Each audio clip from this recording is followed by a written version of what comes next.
If you want to supercharge your health and improve your nutrition, give up this specific food. What am I talking about? I'm talking about cereal.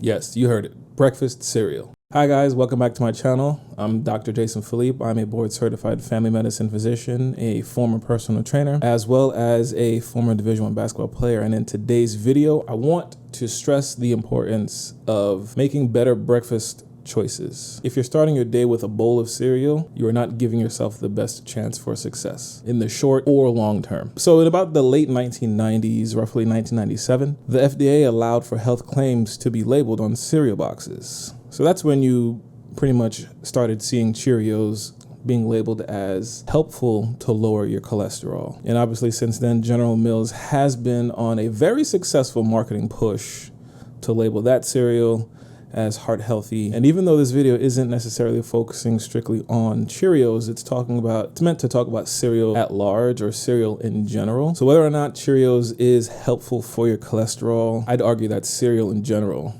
is not a smart choice to eat. There are better, more powerful, more nutritious alternatives for your health, especially for diabetics. If you look at the nutrition label of your breakfast cereals, your favorite kinds, what you'll find is that they're actually very high in carbohydrates and very high in added sugars. The carb content in these breakfast cereals are particularly challenging or particularly troublesome for diabetics and anybody else who has issues with their sugar levels. So what are some healthier alternatives? Well, for starters, you could try steel-cut oats. They're definitely better than processed cereal. Why? Because they have a lower glycemic index, meaning they're not gonna raise your sugar as high for the same specific serving size. And when you don't deal with insulin spikes due to sugar spikes, it actually helps you control your weight better long-term.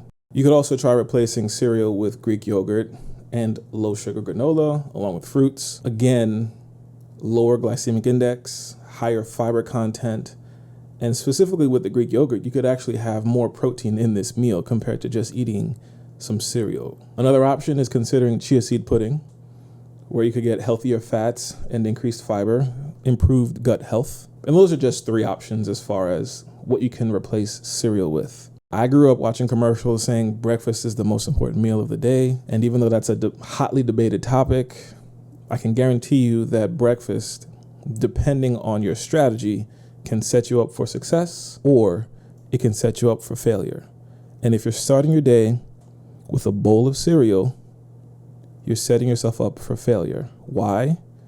Because most people overeat carbs throughout the day. Most people do not eat enough protein throughout the day. When you eat a bowl of cereal, you're getting carbohydrates from whatever milk you choose, and you're getting carbohydrates from the cereal itself. Also, be honest with yourself. Do you eat one bowl of cereal? Probably not.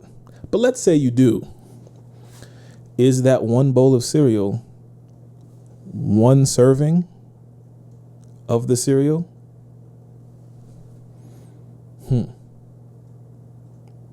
Take a look at that nutrition label and re-examine just how much one serving of Cheerios, Frosted Flakes, Honey Nut Cheerios, Corn Flakes, Lucky Charms, Cinnamon Toast Crunch, Cocoa Puffs, you name it. How much is one specific serving? And do you only have just that? Probably not.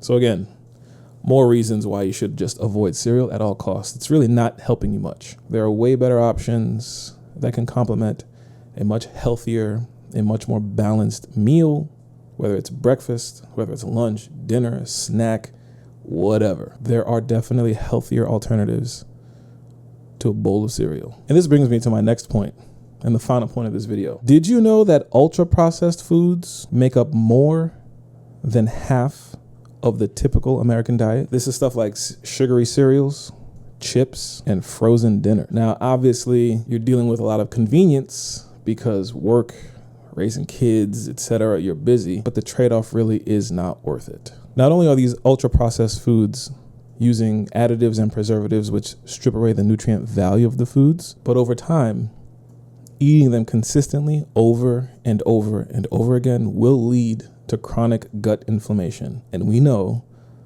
that inflammation is the source of most, if not all, diseases in the body. And it's linked to things like diabetes, depression, anxiety, and other cognitive issues, Alzheimer's disease, etc., you name it. There's definitely inflammatory components across the spectrum. So just keep in mind, whenever we eat ultra-processed foods, we're feeding inflammation in the body. And the more that we feed inflammation in the body, the more adverse or negative health outcomes we can expect in the future. And this is obviously, by and large, aggregate speaking, and I want you to set yourself up for success. So whether or not Cheerios will actually help you lower your cholesterol isn't really the point. What's more important is that cereal in general is not the best food choice for any meal for most people. Keep it simple and avoid cereal so you can avoid spiking your sugar by eating a lot of carbs. By doing that, you can avoid spiking your insulin, especially if you're diabetic. You definitely want to avoid cereal. Control your sugar, be active, have well-balanced, very nutritious meals in general. And keep this in mind, a balanced breakfast equals better health. Thanks again for stopping by my channel. Don't forget to like, comment, and subscribe, and I'll see you in the next video.